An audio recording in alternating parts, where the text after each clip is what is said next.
Hi, this is Wendy Gunn, and I want to encourage you today to ask God what He wants for your life. I want to ask you what you're dreaming for this year, for 3 years from now, and for 5 years from now, and maybe even 10 years from now. If you're just going through the day and trying to just maintain, dream bigger.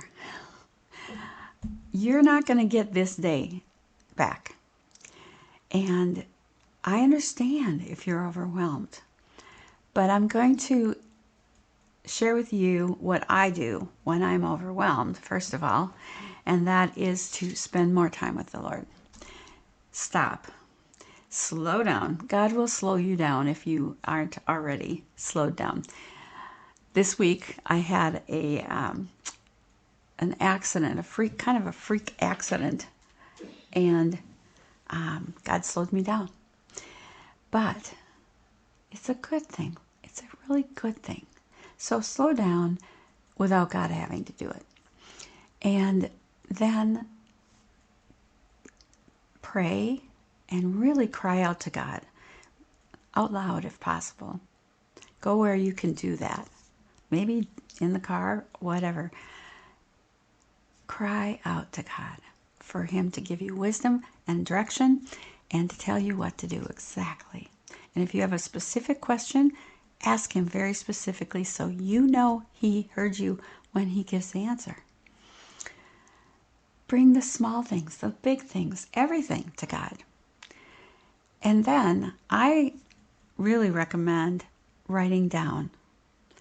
There's something that happens when you actually take a pen or pencil I'm a friction erasable pen gal. When you actually take pen to paper, there's something that happens. And put down everything that's going on inside of you. For me, there's two ways I process. One is writing, and the other is speaking. Can you talk to the Lord and speak out loud and, just get it out? Or do you have a really good friend or your spouse that you can talk to?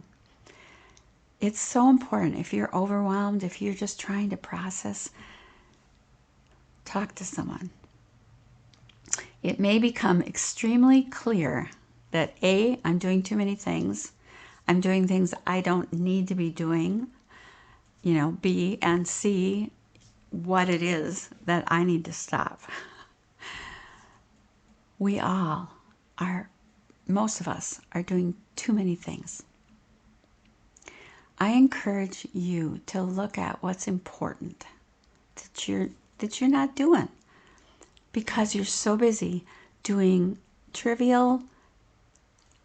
I am judging you because I know from my own life so many things. When I look at my to-do list, sometimes I'd find an old to-do list. Have you ever done that? Find an old to-do list, or even a year-old to-do list, or even a month-old to-do list, and you look at it and you go, how much of this was important? Often we are spending our lives doing really just should. We're doing the shoulds. And maybe we're doing shoulds that somebody else put on our list. I'm talking to you because this is who I was.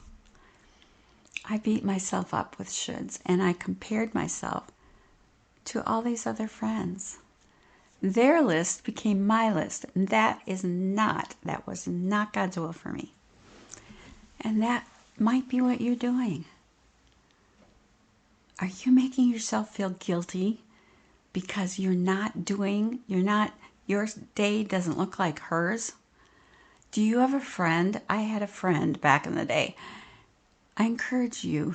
Okay, I'll tell you first, and then I'll say what I encourage you. I had a friend back in the day who would call me a lot at about 8:30 in the morning and tell me all the things she had already accomplished. That's not actually a good friend. If you've got a friend like that, stop answering the call. Stop reading the texts. Distance yourself from that friend. The fact is that that particular friend washed out. Their whole family is just in ruins. But it didn't look like that at the time. And I felt really, really guilty because that's not who I am. I am not a morning person, and I did things, but my list wasn't her list, and it never should be. It never should have been and never will be. And now I don't care. But at the time I cared. I really encourage you to know who you are.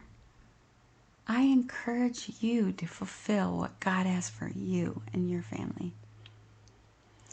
I heard another story this week about a family, a person, a woman whose whole life was redirected by a trial that came into their life and their family. It has happened. It happens. You might say, unfortunately, over and over, but this woman has now got a ministry, a business, an endeavor, a ministry business to endeavor, because her son years ago was diagnosed with brain cancer. Now, I don't wish that on anyone. And it immediately reminds me of another family who I love dearly and know personally, who their oldest son, they have 5 sons, and their oldest son had a brain aneurysm years ago that totally changed their life. I don't wish these things on you, but I know that God uses those things. He used ovarian cancer to totally change my life. I am grateful for it because I've changed in a lot of ways that I needed to change. How is God redirecting you, or is He directing you? Ask God today, what's your will for my life today?